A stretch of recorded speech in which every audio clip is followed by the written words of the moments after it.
Well, we are now in the age of urbanization. As we all know, a few years ago the trumpet blew and we passed 50% of the world's population living in cities. And of course it's not like that. Nobody woke up in the morning and announced, we are now in an urban age. But the reality is we have been in an urban age, I would argue, for thousands of years. In fact, we are the species that builds cities. If you had a camera from outer space and you looked down at the Earth for billions and billions of years, you would see nothing. And then all of a sudden the lights would come on, and the lights are cities.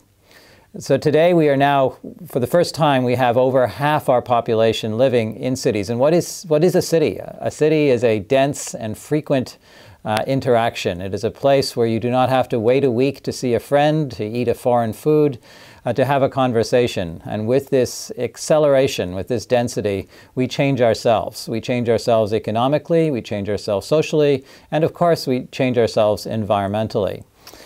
Now, in terms of numbers, the world has been economically an urban place for as far as we can remember.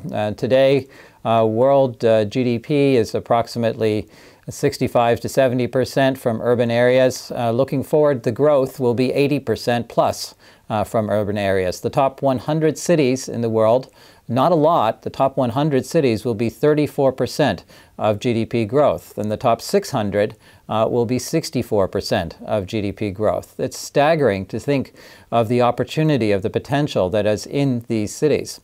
And of course, it's not just about the money. City life is about reinvention, and it's about productivity. Fundamentally, when you take somebody from the country to the city, we, in the past, doubled their productivity. Now we triple it. And that reflects the greater opportunity for learning, for doing things a better way, and for knowing more about what we do by exchanges with others. So that's the real change, the real magic here is the linkage between the individual, their access to knowledge, their capacity for self-improvement, and the benefit that brings to society.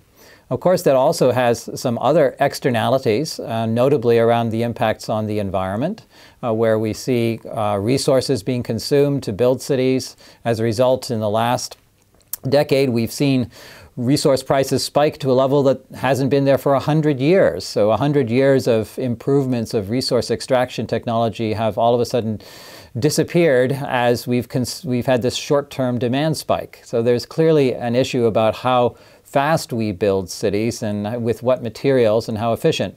But on the other hand, there are positive externalities associated with cities, such as the impacts of the city on innovation, on our ability to solve problems. There is a great depth of research on the number of patents, the rate of technological improvement, which comes from being closer together, that most productive scientific communities are clusters, whether we're talking about Route 128 or the Research Triangle or of North Carolina or Cambridge, or even that very unusual cluster of Silicon Valley, that there is still this effect of having the opportunity to work with one's scientific brethren to be close to market creates more opportunities for innovation. So this is, on balance, an extremely hopeful prospect. And the real challenge, therefore, is not whether to urbanize, but how to do it best. And that's the challenge for all of us.